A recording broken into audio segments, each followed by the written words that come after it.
l'Orfeo Català i al Palau de la Música.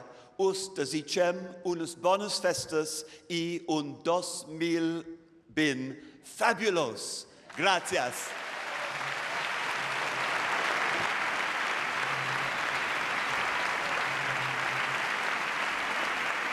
Ja ho heu sentit i ara, com és habitual, el que ens toca és el cant de la senyora.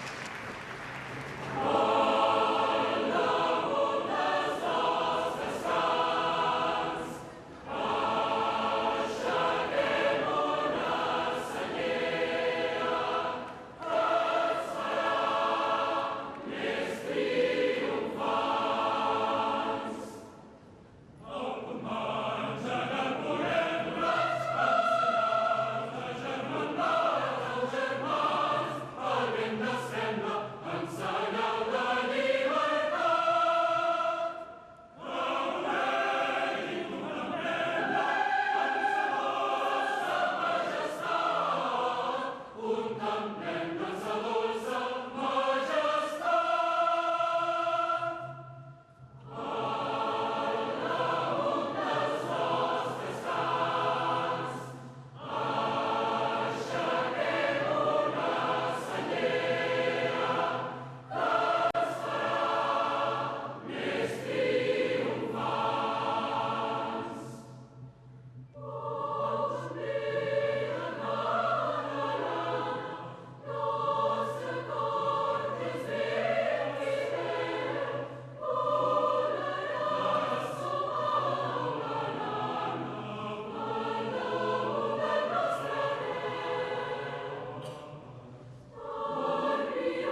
amb el cant de la Senyera, música de Lluís Millet, sobre un text de Joan Maragall, interpretat per l'Orfeó Català, l'himne de l'Orfeó Català. I ara, per acabar, com és habitual, els Segadors, l'himne nacional de Catalunya. Arribem al final d'aquest concert de Sant Esteve de l'Orfeó Català que hem viscut un any més des d'aquí, des del Palau de la Música Catalana. Ha estat un concert, com heu vist, vibrant, que s'ha acabat amb els crits de llibertat, amb els crits d'independència, amb les estelades. També ens ha sorprès aquesta pancarta de Tsunami Democràtic des de les galeries de l'Orgue del Palau de la Música. Un concert que ha tingut moments també emotius, també nostàlgics, brillants, de reflexió amb l'Orfeó Català i aquesta gran família coral des del Palau de la Música Catalana. Esperem, doncs, que hagueu passat una molt bona estona de sobretaula. Com sempre, ha estat possible gràcies a tot un equip de TV3 que ho ha fet possible i que ha estat aquí amb vosaltres un any més. Esperem, doncs, que ho hagueu passat bé i esperem retrobar-vos l'any que ve en aquest tradicional concert de Sant Esteve. Us desitgem un molt bon any 2020, que acabeu de passar unes molt bones festes.